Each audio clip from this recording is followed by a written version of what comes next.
Teman-teman, video kali ini saya ingin membahas tentang perdebatan yang cukup panjang, ya, yakni perdebatan sistem isyarat mana yang harus digunakan oleh rekan-rekan kita kaum tunarungu, atau mereka menyebut dirinya kaum tuli. Perdebatan ini saya rasa cukup panjang, ya. Jejaknya itu sekitar tahun 2000-an ke atas. Mendudukkan perdebatan ini, kita mengaca dari keadaan kita yang tidak tunarungu. Misalkan kita di dalam berbahasa Indonesia, dalam percakapan sehari-hari misalnya, kita tidak menggunakan sistem bahasa Indonesia baku. Kemudian di dalam tulisan formal atau percakapan formal, tentu kita harus menggunakan sistem bahasa Indonesia baku. Bahkan tidak hanya dwi bahasa seperti itu. Rekan-rekan kita di Indonesia bagian timur umumnya ketika mereka menyebut untuk mematikan lampu menggunakan kata bunuh itu lampu. Berbeda dengan rekan-rekan di Indonesia bagian tengah ke barat, kita gunakan kata matikan lampu. Padahal itu berakar dari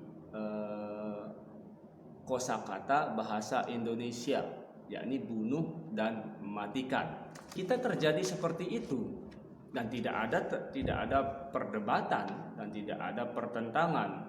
Harusnya menggunakan ini, harusnya menggunakan itu, karena itu di ranah bahasa percakapan.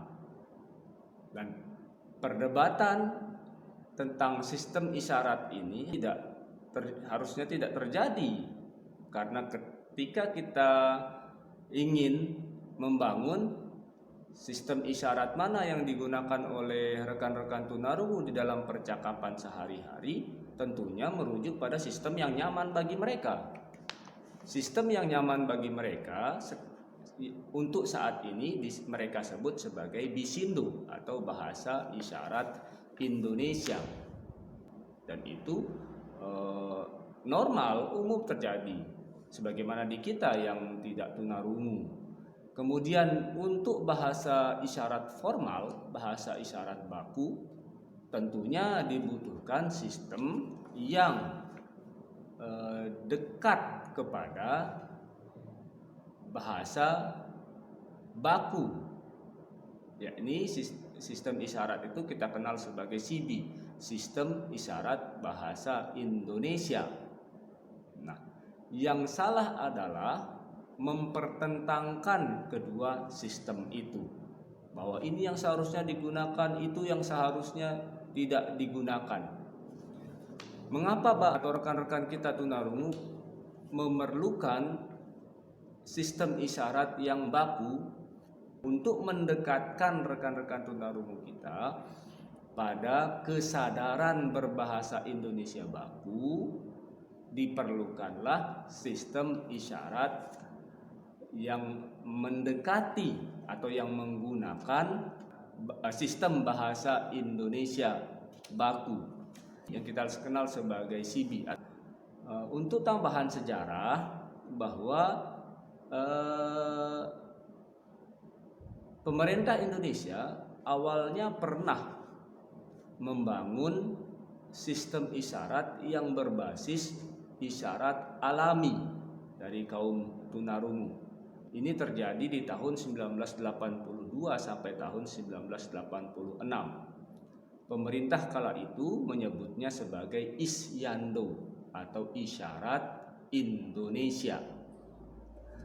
Ini kemudian yang menjadi dasar dari Bisindo atau bahasa isyarat Indonesia yang sekarang sedang dipopulerkan oleh rekan-rekan tunarungu. Namun sebagaimana yang saya katakan tadi, Yang salah adalah mempertentangkan antara kedua sistem isyarat, yakni Bisindo dan Sibi. Mengapa kita tidak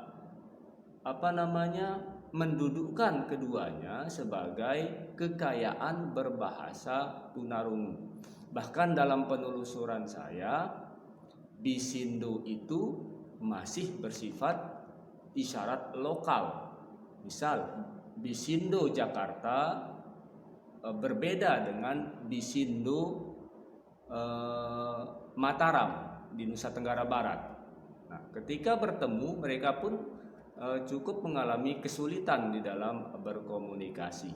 Maka saran saya adalah mendudukkan Bisindo ini sebagai bahasa isyarat daerah.